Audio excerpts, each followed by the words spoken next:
우리는 인생을 살아가면서 이 수많은 여러 가지 소리들을 듣고 삽니다. 여러분 어떤 소리들을 가장 많이 들으세요? 목사님 저는 잔소리를 많이 듣습니다. 이런 사람도 있을 테고 또 어떤 사람은 칭찬을 많이 듣습니다. 뭐 이런 사람도 있을 테고 우리가 살다 보면 많은 소리에 우리는 민감하게 반응할 때도 참 많죠. 아침에 눈을 뜨면 들려오는 세상의 뉴스의 소리들, 또 앞날을 걱정하는 사람들의 이 충고의 소리들, 또 내 마음속에 끊임없이 들려오는 불안과 열등감의 목소리들, 우리는 한순간도 조용할 날 없는 시끄러운 세상 속에서 분주하게 하루하루 삶을 살아가고 있습니다. 그런데 참 이상한 게 하나가 있어요. 이렇게 시끄럽게 수많은 소리들을 듣고 있는데도 한 가지 조용한 게 있어요. 뭘까요? 바로 내 영혼은 잠잠하다라는 것. 왜 그럴까? 내 영혼이 잠잠하다라는 건 좋은 게 아닙니다. 시대적인 상황 속에 반응할 수 있어야 돼요. 불의를 보면 참지 못하는 것처럼 영적인 부분에 있어서 이게 하나님의 은혜가 되지 않는 거라면 우리는 과감하게 내 영이 반항을 할 수 있어야 된다라는 것입니다. 그런데 정작 내 영혼은 갈수록 공허해질 때가 많아요. 분주하게 사는 것 같지만 때로는 내가 무엇을 하고 있는지, 내가 어디로 가야 되는지 우리는 삶의 갈피를 잡지 못할 때가 종종 있다라는 것이죠. 여러분들은 어떻습니까? 신앙생활 하면서 내 영이 어느 순간 잠자고 있지는 않은지, 세상을 향해서 반응하지 못하고 있지는 않은지, 교회는 다니고 있지만 내 영이 살아서 하나님을 간절히 부르짖고 있지 못하고 있다면 내 영이 지금 혹시 병들어 있지는 않은지, 우리는 스스로가 자신의 영적인 문제를 해결할 수 있는, 하나님을 찾을 수 있는 우리의 분주함이 있어야 된다는 것입니다. 저는 오늘 말씀을 통해서 하나님께서 사무엘을 부르시는 그 시대적 상황 속에 힘들고 어렵고 앞이 캄캄하고 보이지 않았던 시대적 암울한 상황 속에 하나님께서 한 줄기 빛으로 사무엘을 부르시는 장면, 그 장면을 통하여 주님 내가 듣겠습니다, 말씀하시옵소서 라는 내 영적인 반응이 있는 그런 오늘 예배가 되시기를 주님의 이름으로 축원드립니다. 인생의 어두운 터널을 지나는 사람들이 참 많아요. 혹시 지금 이 자리에도 인생의 어두운 터널을 지나고 계시는 분들도 계실 거라고 저는 생각합니다. 너무나도 힘들어서 지쳐 쓰러질 때가 많아요. 우리의 신앙 생활에 있어서 가장 위험한 부분이 바로 이 부분입니다. 지쳐 쓰러지면요 아무것도 하기 싫어요. 교회를 나가는 것도, 기도하는 것도, 봉사와 헌신하는 것도 점점점 하고 싶지 않아요. 내 마음이, 내 육신이 지쳐버리면 더 이상 하나님께 나아가는 내 발걸음조차도 더디게 된다라는 것입니다. 그래서 우리는 잘 생각해 봐야 됩니다. 내 영이 그런 더딘 반응을 하고 있다면, 내 영이 하나님 말씀 앞에 반응하지 못하고 있다면 지금 내 영은 지쳐 있다라는 거예요. 여러분 삶이 지치죠. 직장이 지치고 또 가정을 돌보고 아이들을 돌보는데 지쳐 있어요. 그러다 보니까 마음에 여유가 없어요. 하나님 앞에 마음 놓고 찬양하고 하나님께 마음 놓고 예배하고 기도하고 싶어도 삶에 여유가 없다 보니까 하나님 앞에 나가질 못하고 있다라는 거예요. 시대가 변할수록 더 심해지고 있습니다. 우리는 이러한 시대의 암울한 상황 속에 오늘 하나님이 사무엘을 통하여 말씀하시는 그 말씀의 음성이 여러분 귓가에 들려지기를 소망합니다. 세상의 시끄러운 소리가 아니라 따뜻하고도 사랑스러운 주님의 음성을 듣기를 주 이름으로 부탁을 드립니다. 여러분 주의 음성을 듣고 싶습니까? 우리 목회자들이 목회하면서 가장 원하는 게 있다면 바로 주의 음성을 듣는 거예요.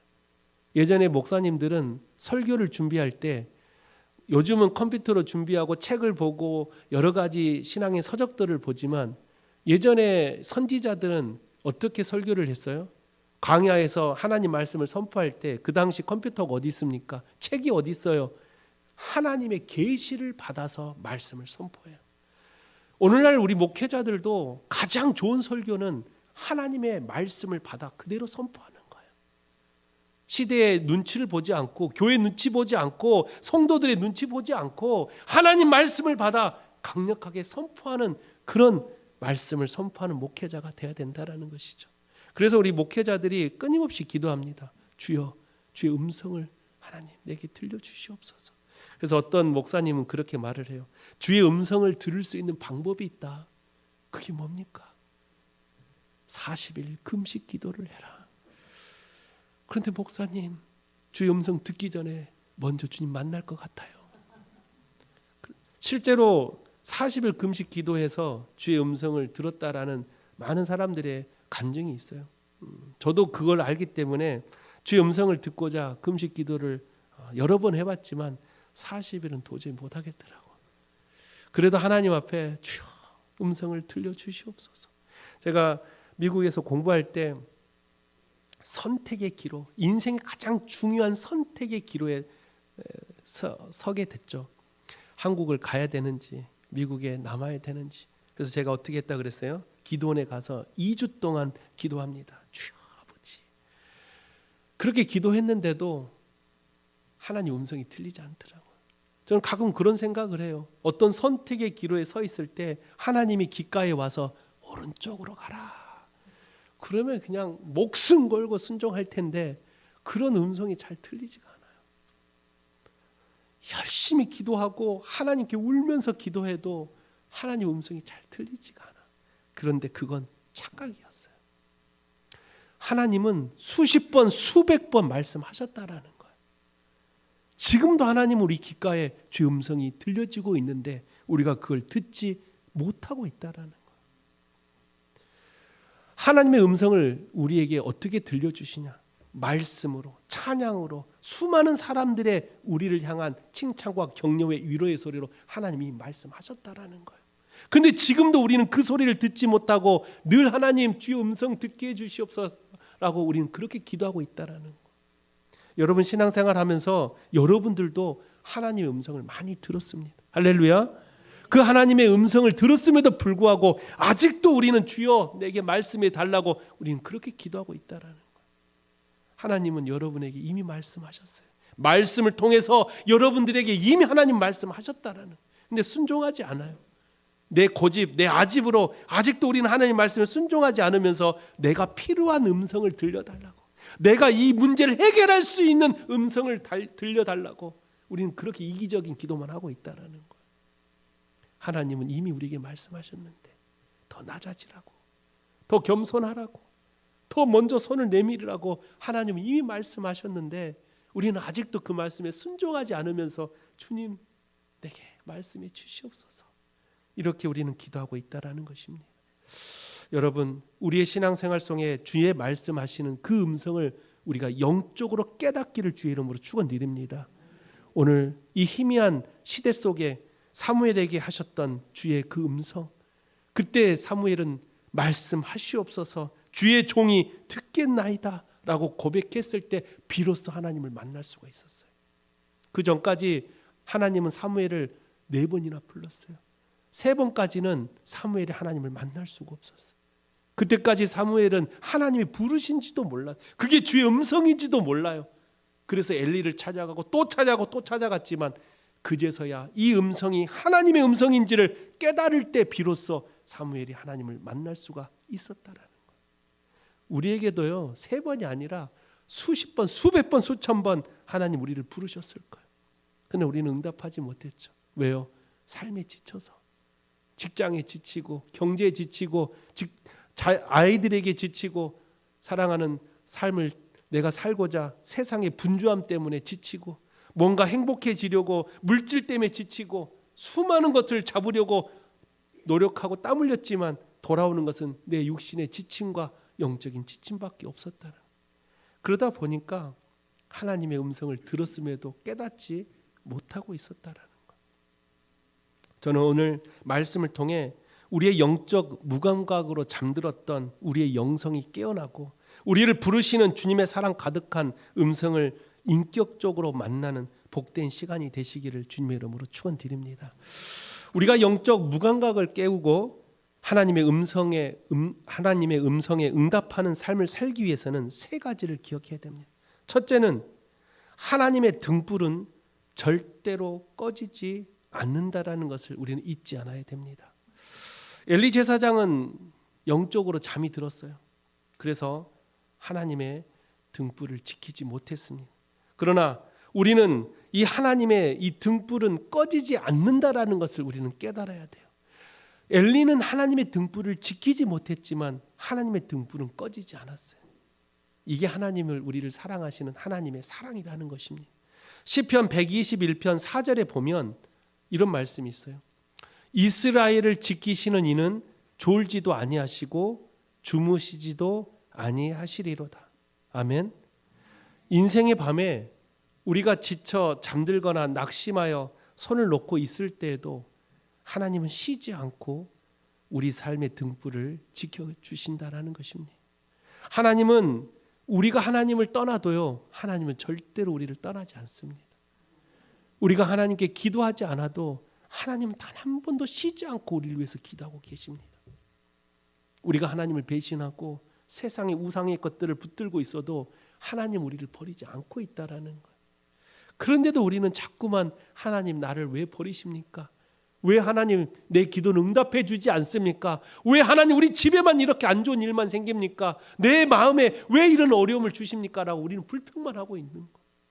하나님은 단 한 번도 우리를 떠나지 않고 계시는데, 하나님은 단 한 번도 우리를 위해서 기도하지 않으신 적이 없는데, 우리는 잘 생각해 봐야 됩니다. 하나님 우리를 위해 한 그 주님의 사랑을 우리가 깨닫지 못하기 때문에 하나님께 감사의 기도를 올리지 못하는 것입니다. 그래서 바울 사도는요, 고린도후서 4장 8절에 이렇게 고백해요. 우리가 사방으로 우겨싸움을 당하여도 쌓이지 아니하며 답답한 일을 당하여도 낙심하지 아니한다라고 말을 해요. 사도 바울의 이 고백은 하나님의 등불은 절대로 꺼지지 않고 있기 때문에 내가 힘들고 어렵고 세상의 수많은 우겨싸움이 나를 괴롭히다 할지라도 하나님의 등불은 꺼지지 않았기 때문에 우리는 그 등불 곁으로 가기만 하면 되는 거예요. 제약된 자리가 아니라 하나님의 등불이 켜져 있는 자리로 우리가 걸어 나가야 된다라는 거예요. 우리는 그런 하나님의 등불을 볼 수 있는 영적인 눈이 띄어져 있어야 돼요. 지금도 하나님의 등불은 켜져 있어요. 여러분 그걸 보고 계십니까? 하나님의 등불이 켜져 있다라는 걸 여러분을 보고 계시냐는 거예요. 보이지 않는 사람은 내 영이 병들었기 때문에 그래요. 하나님을 향하는 내 영적인 눈과 귀가 열려있는 사람은 주님이 나를 향해서 펼쳐가는 그 등불을 우리는 볼 수 있어야 된다라는 거예요. 그래서 그 주님의 등불을 보고 감사함으로 하나님께 나아갈 때 비로소 하나님을 만날 수가 있다라는 것입니다. 사랑하는 성도 여러분, 우리가 아무리 연약해서 죄 가운데 있을지라도 주님은 상한 갈대를 꺾지 않으신다고 하셨어요. 꺼져가는 등불을 끄지 않으신다고 하셨어요. 그러므로 우리가 하나님의 그 등불을 볼 수 있다면, 내 희미한 등불도 하나님은 끄지 않는다면, 연약하고 무너질 대로 무너졌던 내 등불을 가지고 하나님께로 나아가 보십시오. 다시 하나님은 내 안에 하나님의 놀라운 역사로 이 불을 지펴주실 것입니다. 신앙의 불, 믿음의 불, 내가 살아가는 삶의 열정의 불들을 하나님은 다시 활활 타오르게 만들어 주신다는 거예요. 우린 주님이 필요해요. 주님을 만나야 됩니다. 주님 없이는 우린 단 한순간도 서 있을 수가 없어요. 여러분 모두가 힘들지만 세상 살아가는데 고난 속에 있다고 할지라도 주님을 만나십시오. 그리고 그 주님의 등불을 볼 수 있는 영적인 눈을 뜨십시오. 다시 여러분을 하나님이 세워주실 것입니다. 그런 여러분 축복의 삶을 살아가시기를 주님의 이름으로 축원드립니다. 우리가 영적 무감각을 깨우고 하나님의 음성에 응답하는 삶을 살아가기 위해서는 두 번째로 임재의 자리를 지켜야 합니다. 임재의 자리를 지켜야 한다라는 것은 하나님의 음성을 듣기 위해 갖춰야 될 우리의 영적인 태도를 말하는 것입니다. 임재의 자리를 지킨다. 어떻게 보면 임재는 하나님이 계시는 곳을 뜻하는 것이 하나님의 임재라고 말을 해요. 하나님의 임재, 그 임재를 우리가 마음속에 경험할 수 있는 사람들이 돼야 돼요. 사무엘이 하나님을 만날 수 있었던 이유가 뭔지 아십니까? 물론 사무엘의 믿음이 뛰어나서도 있지만 사무엘이 어디 있었어요? 엄마 품에 있었습니까? 집에 있었어요? 아니에요. 사무엘은 하나님이 임재하시는 성전에서 살고 있었어요. 사무엘의 어머니였던 한나가 아기를 갖지 못했죠. 그 당시에 이 불임은 큰 죄악입니다. 그런데도 한나는 울부짖으며 하나님 앞에 기도해요. 주님, 아버지 내 안에 태를 달라고, 하나님 내 안에 아들을 내 안에 잉태하게 해달라고, 자식을 달라고 울면서 기도해요. 그런 한나의 간절함을 보시고 하나님께서 한나의 태를 열어주셨다라고 성경은 말해요. 그때 그 한나의 이 마음, 이 태 속에 있었던 아이가 누굽니까? 바로 이 사무엘이에요. 그래서 사무엘은 쉽게 말하면 한나가 서원 기도해서 난 자식이죠. 그때 당시 구약에 이런 사람들을 뭐라고 불렀어요? 나실인이라고 불러요. 나실인. 그래서 나실인은 하나님께 바쳐진 사람이라는 뜻입니다. 그래서 사무엘을 한나가 태어나자마자 어떻게 했어요? 이 아이를 젖을 딱 떼는가 동시에 성전에 이 아이를 바쳐요. 부모로서 그렇게 아이를 갖지 못했던 엄마가 아이를 가졌는데 이 아이를 성전에 맡게 된다는 심정 생각해 보세요. 얼마나 이 아이와 떨어지고 싶지 않았겠습니까? 얼마나 울면서 하나님 제가 잘못했어요. 성전에다 맡긴다는 거 취소하면 안 됩니까? 나 이 아이 너무 좋은데 맨날 껴안고 자고 싶은데. 그래도 한나는 약속했던 이 나실인 하나님과 약속했기에 사무엘을 성전에 올려요. 어떻게 보면 이 사무엘이 엄마였던 한나와 육신의 이별은 아프지만 그럼에도 불구하고 하나님은 이 사무엘을 통해 역사하셨다라는 거예요. 사무엘이 성전에서 살면서 두 가지 큰 일을 해요. 사무엘이 했던 가장 큰 두 가지 일 중에 첫 번째가 뭐냐? 사무엘은 어린 나이에도 엄마를 찾고 다시 집으로 돌아가지 않았다라는 거예요. 끝까지 성전에 있었어요. 여러분 같아서 어땠을까요? 우리 주원이 지금 성전에 바쳐보세요. 아마 1시간도 못 자서 엄마 찾고 울고 불고 난리 날 것 같아요. 안 그럴 것 같아요? 우리 하솔이는 어떨까요? 10분이 아니라 단 1분만 아빠 엄마 안 보여도 울고 불고 난리야. 잘 생각해 보세요. 사무엘은요, 그 어린 나이에 성전에 바쳐줬는데도 한나 엄마를 찾아가지 않았다는, 그게 사무엘이 가졌던 하나님께 축복받을 수 있던 첫 번째 비결이에요. 두 번째는 뭔지 아세요? 사무엘이 성전에서 자라나면서 혼자 산 게 아니었어요. 누구랑 살았어요? 엘리와 그의 두 아들, 아주 그냥 죄악으로 물들어져 있던 두 아들과 함께 살아요. 그런데도 참 신기하게 엘리의 두 아들은 이 하나님이 싫어하는 일만 골라서 했는데 사무엘은 함께 살면서도 하나님이 기뻐하시는 일만 했어요. 이건 엄청난 일입니다. 사회적 동물이기 때문에 인간은 세상의 이 경험, 이 보는 것에 따라 물들기 마련입니다. 그런데도 사무엘은 그런 엘리의 두 아들의 그 죄악의 모습을 보면서도 사무엘은 닮아가지 않고 오히려 하나님 앞에 엎드려 기도하는 사람이 되었다라는 거예요. 그래서 사무엘은 하나님을 만날 수 있는 축복을 받을 수 있었다는 것입니다. 저는 우리가 정말로 하나님께서 우리에게 주의 음성을 들려주기 위해서 우리에게 귓가에 지금 우리를 부르시고 계신다면 우리가 그 주의 음성을 듣기 위해서는 우리가 주님이 기뻐하시는 임재의 자리를 지켜야 돼요. 주님이 계시는 그곳의 자리를 지켜야 된다라는. 주님이 임재하시는 곳은 구약에 보니까 어떤 곳이 하나님이 임재하는 곳이었습니까? 말씀이 살아있는 곳. 하나님의 말씀이 살아있는 곳에 하나님 임재해요. 그래서 구약에 보면 천막을 치고 그것을 하나님께 예배하고 하나님이 구름 이동하면 천막을 다 걷어서 다시 이동했어요. 다시 말하지만 천막에 능력이 있는 게 아니에요. 이 성막 안에 능력이 있는 게 아니에요. 지성소 이런 게 능력이 있는 게 아니라 하나님 말씀을 따라 그곳에 천막을 치고 예배하니까 그곳에 하나님이 임재한 것이지 천막에 특수한 능력이 있는 게 아니에요. 그래서 나중에 예수님이 오셨을 때 성소에 뭐가 찢어졌다 그랬어요? 휘장이 찢어졌다는 건 지성소, 성소, 인간이 만들어놓은 제도와 틀이 중요한 게 아니에요. 하나님의 임재는 하나님의 말씀이 있는 곳이 바로 하나님의 임재인 거예요. 아무리 금은보화로 지성소를 치장해서 이곳에 하나님 임재하시겠지 아니라는 거예요. 하나님이 야 옮겨 저쪽으로 가야지만 하나님 임재합니다.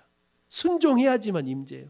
말씀이 있는 곳에 하나님 임재하시는 것이지 우리의 생각과 우리의 방법으로 아무리 멋진 성소를 만들어놔도 그곳에 말씀이 없으면 하나님은 임재를 하지 않습니다. 그래서 오늘날 수많은 이단들은 버젓이 교회라는 건물을 만들어 놓고 그곳에 하나님이 마치 자신이 성령인 것처럼 자신이 예수인 것처럼 이단들이 그렇게 사람들을 미혹하고 있지만 그것은 절대로 하나님 임재하지 않습니다. 여러분 반드시 기억하십시오. 말씀이 없는 곳에는 하나님 임재하지 않아요. 그들은 이단들은 말씀을 다 왜곡하죠. 자신들의 이익을 위해서 말씀을 왜곡하고 거짓으로 선포하고 있는, 그것은 절대로 하나님 임재할 수가 없어요. 하나님이 임재하려면 말씀이 살아있는 곳에 임재해야 돼요. 그래서 구약의 선지자들이 하나님의 말씀을 대언할 때 그곳에 성령이 역사하셨던 이유는 그 말씀을 하나님 말씀대로 그대로 선포했기 때문에 하나님의 역사가 일어나요. 거짓 선지자들은 하나님 말씀을 임재하지도 않았는데 하나님이 이렇게 말씀하셨대라고 거짓으로 선포해 그곳에 하나님 임재하지 역사가 일어나지 않았다라는 것.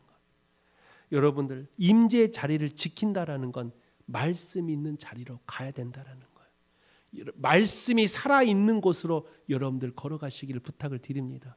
그렇다면 꼭 교회만 하나님 임재할까요? 아닙니다. 말씀이 살아있는 곳이 여러분의 가정이 될 수도 있고 여러분의 마음밭이 될 수 있고 여러분이 살아가는 삶의 지경터가 될 수 있는 곳이, 어디를 가더라도 말씀 붙들고 살고 있다면 그곳에 하나님은 임재하실 것입니다. 그래서 여러분들 교회에서 신앙훈련 시킬 때 어떻게 해요? 직장 가면 제일 먼저 직장에서 잠깐 하나님께 기도하고 시작하라고요. 또 사업하시는 분들도 가서 아직 문 열지 않았지만 잠깐 기도하고 가게 문을 열고 이렇게 신앙훈련을 시키잖아요. 그 이유가 뭐냐? 그곳에 하나님이 임재하여 함께 해달라는 하나님께 간절한 부르짖음이죠. 저는 우리 성밖에 모든 성도들이 그런 하나님의 임재의 자리를 지킬 수 있는 여러분들이 되시기를 주 이름으로 부탁을 드립니다. 그래서 여러분의 마음에도 하나님 임재하기를 원해요. 말씀대로 살아보십시오. 하나님은 임재합니다. 여러분의 가정에도 말씀이 늘 울려 퍼지는 가정이 되게 하십시오. 하나님은 반드시 그곳에 임재하십니다. 그래서 주님을 만나고 주님께서 우리에게 주시는 그 음성을 듣고 우리의 삶을 어디로 가야 될지 갈피를 잃어버렸다면 그 주의 음성을 듣고 하나님 말씀대로 행할 때 놀라운 축복을 경험하는 우리 사랑하는 우리 모든 성도들이 되시기를 주님의 이름으로 축원드립니다. 그래서 시편 우리가 고린도후서 4장 8절에 바울 사도가 말했던 것처럼 어떠한 우겨싸움을 내게 올지라도 우리가 끝까지 하나님의 말씀을 붙들고 있으면 주님은 반드시 우리에게 특별한 은혜의 길로 열어주신다라는 것을 여러분 꼭 기억하시기를 주 이름으로 부탁을 드립니다. 마지막 세 번째로 우리가 영적 무감각을 깨우고 하나님의 음성에 응답하는 삶을 살기 위해서는 오늘 사무엘이 하나님을 만날 수 있었던 결정적인 요인이 바로 순종이었어요. 엘리 제사장이 마지막 세 번째로 이 사무엘이 엘리를 찾아왔을 때 엘리가 그제서야 야 사무엘아 하나님이 너를 부르시는가 보다. 다시 너를 부르시거든 하나님 말씀하십시오. 내가 듣겠습니다. 라고 그렇게 이야기를 해라. 라고 엘리가 말을 합니다. 마지막 네 번째로 하나님이 사무엘을 부르십니다. 사무엘아 사무엘아. 그때 사무엘이 뭐라고 말합니까? 주님 제가 듣겠습니다. 말씀하시옵소서 라고 순종합니다. 우리가 하나님의 음성을 듣기 위해서는 순종의 믿음이 있어야 돼요. 이 순종이라는 것은 그냥 단순히 듣는 게 아니에요. 순종은 하나님 말씀을 듣고 따르겠다라는 우리 마음의 결단이 바로 순종입니다. 근데 대부분 순종 그러면 우리가 무언가를 듣고 그렇게 할게요. 우린 여기서 멈춰요. 그러나 진짜 순종은 내 삶의 실천적인 믿음이 행해질 때 비로소 순종의 역사를 경험하게 됩니다. 요단 강물을 건너라고 했을 때 도저히 못 갑니다. 역사는 일어나지 않아요. 언제 일어났다고 역사가? 그 요단강에 발을 내딛었을 때 역사가 일어나는 거예요. 순종은요 실천이에요. 그냥 말씀만 듣고 아멘 여기서 머무르는 게 아니라 말씀을 듣고 내가 죽으면 죽으리라 하고 나아갈 때 역사가 일어난다는 것이죠. 여러분 모두에게 주의 음성을 듣고 싶거든 하나님 말씀에 온전히 순종할 수 있는 삶을 사시기를 주 이름으로 부탁을 드립니다. 참된 순종은 내 인생에 내 생각과 내 경험을 내려놓고 내 삶의 주인을 하나님으로 모시고 사는 사람들이 바로 참된 순종하는 사람들의 모습이죠. 그래서 여러분의 삶 가운데 내 중요한 어떤 삶을 결단할 때, 결정할 때, 내 선택의 기로 내 비전과 내 꿈이 보이지 않을 때도 하나님 말씀하시옵소서 내가 주의 말씀을 듣겠습니다라는 순종의 믿음으로 주님을 향하고 나아갈 때 하나님의 역사를 경험할 수 있다라는 것입니다. 사랑하는 성도 여러분, 순종은 하나님의 음성을 듣는 열쇠와 같습니다. 우리가 말씀하시면 순종하겠습니다라고 결단하는 믿음을 가지시고 하나님의 놀라운 은혜를 경험하는 그런 여러분들이 되시기를 부탁을 드립니다. 지금도 주님은 여러분에게 말씀하고 계십니다. 사랑하는 아들아 딸아 하면서 주님이 여러분들을 향해 지금 많은 말씀들을 하고 계십니다. 여러분 순종하십시오. 내가 좋아하는 것만 순종하지 마시고 하나님께서 나에게 때로는 테스트를 줄 때도 있어요. 나를 고난의 길로 걸어가게 할 때도 있습니다. 광풍의 바람을 불어서 내 배를 뒤집어 놓을 때도 있어요. 그때도 우리가 원망의 소리보다는 그럼에도 불구하고 하나님 감사합니다라는 순종의 목소리를 내시기를 부탁을 드립니다. 제가 목회를 하면서 저도 늘 하나님의 사랑을 참 많이 받았지만 고난도 참 많이 받았습니다. 고난을 받을 때도 하나님 앞에 때로는 원망의 소리도 했죠. 하나님 이거 말고 좀 좋은 길을 열어달라고, 좀 더 확실한 길을 열어달라고 그렇게 하나님 앞에 원망의 소리를 낸 적도 참 많습니다. 그러나 그때마다 하나님은 저에게 정말 힘든 길을 보내주시면서 결국은 하나님의 역사를 만나게 하시더라고요. 제가 담임 목회 오기 전에 또 교회를 이렇게 사역지를 옮기기 전에 저는 기도원을 참 많이 가요. 이번에도 여러분들 우리 마석 기도원에 오신 분들도 알겠지만 기도원에 가면 특별한 은혜를 경험하게 됩니다. 제가 예전에 부교육자 자리를 놓고 기도하면서 기도원에 갔었어요.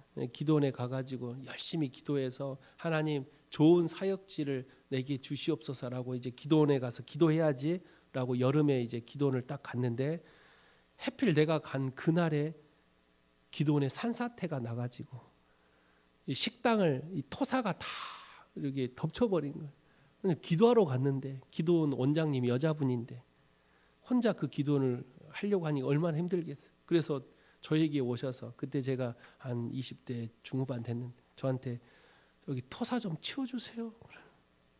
그래서 난 속으로 기도하러 왔는데 주님 또 이것도 하나님의 테스트입니까?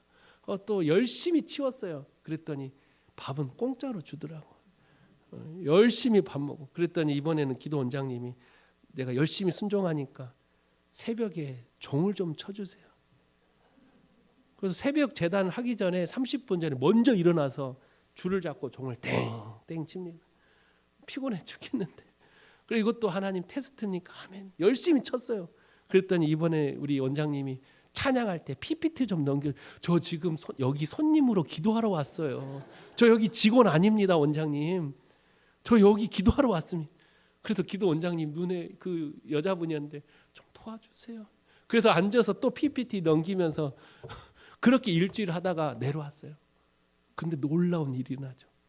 계획하지 않았던 하나님의 놀라운 임재를 또 하나님이 허락해 주시고 하나님을 또 만나는 역사, 그러면서 하나님의 이 목회의 여정을 하나님을 나를 축복해 주신 것을 저는 경험하게 됩니다. 여러분들도 살다 보면 하나님이 때로는 늘 축복의 길이 아닌 때로는 가시밭길로 우리를 인도할 때도 있어요.